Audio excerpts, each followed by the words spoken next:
There are many engines more famous than the two Scottish twin engines, Donald 9 and Douglas 10.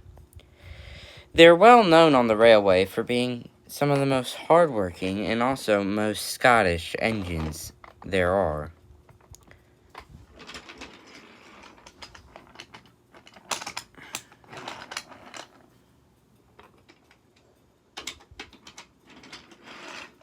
They often double-head trains, but today they had a special assignment to head down to Kirk Ronan Harbor, where they would be meeting an engine to show them the ropes.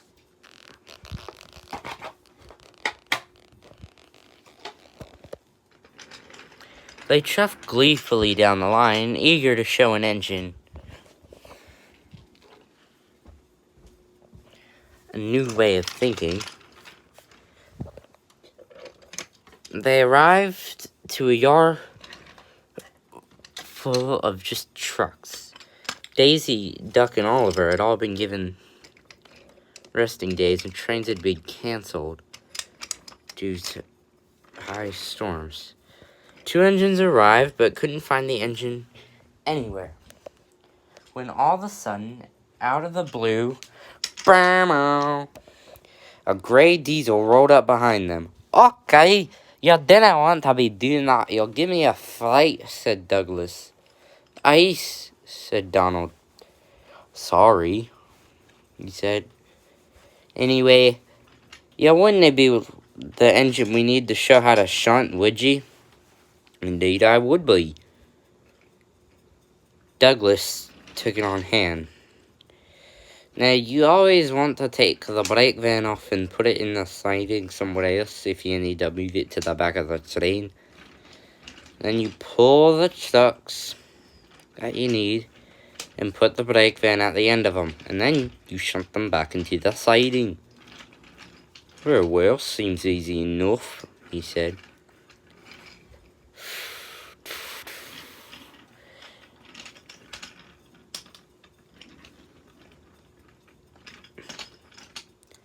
"Now, I'm gonna go take this train and I'll bring you lads some more trucks back." However, Dennis had a plan. He was going to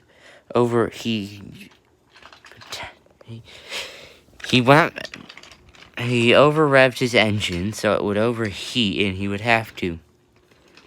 See, Dennis was a very lazy engine, and none of the others knew that. But he would not. He would do anything he could to get out of his work. And as he arrived in Knapford Station, it happened.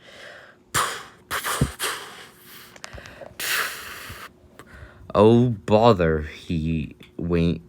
"Oh, why did this have to happen?" Edward pulled him away and took him back to the yard.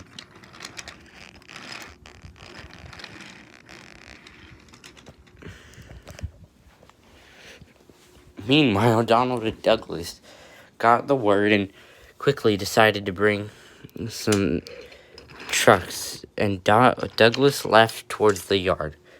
When he arrived, he was coupled to a long goods train and pushed it out of the yard to get ready to be pulled. He noticed Dennis being shunted into a siding by Edward. "Oh, you wee diesel, who do you think you are, trying to outsmart us? Are ye now?" "What? No, I did overheat, did I not tell you?" he said crossly. Douglas, however, wasn't buying it.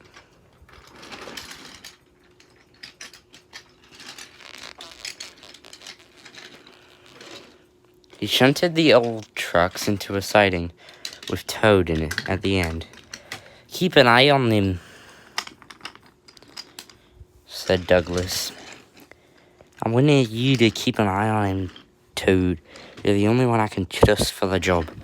Toad liked his sense of responsibility he had just earned by Douglas and agreed to it.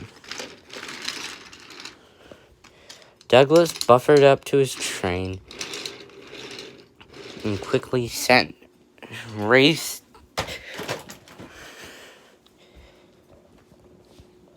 back down the line.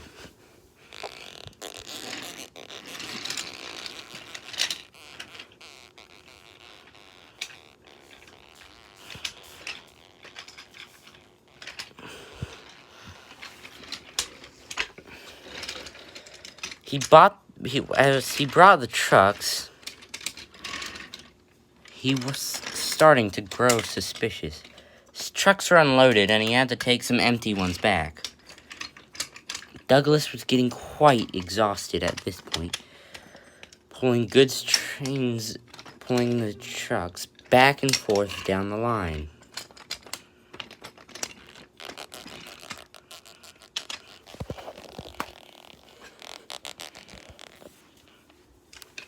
He went tender first back down the branch, eager to hear what Toad had to say,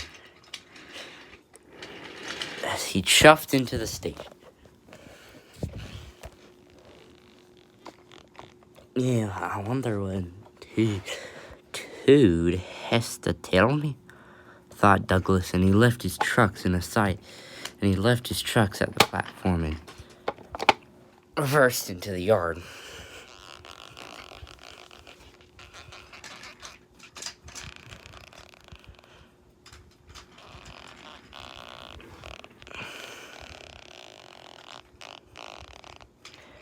When he arrived, Toad told him everything. Douglas was fuming. I knew you were no good, you silly diesel.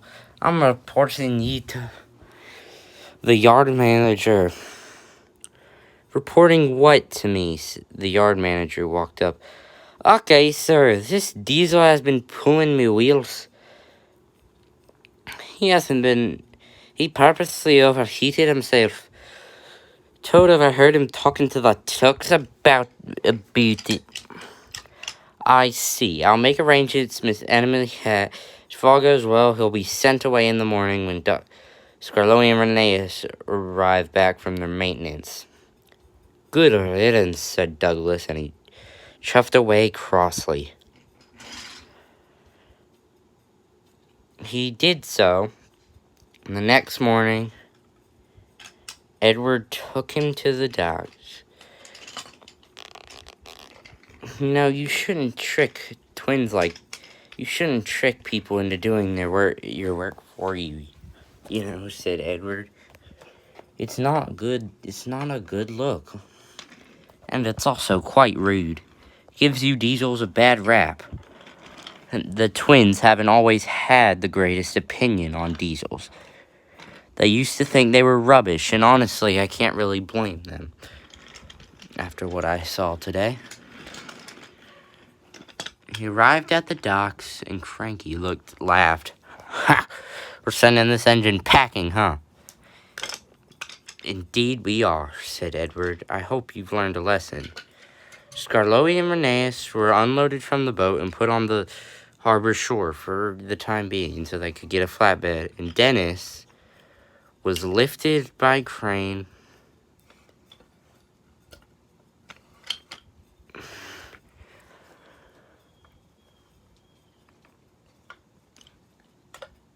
and dropped onto the ship. He felt very embarrassed indeed.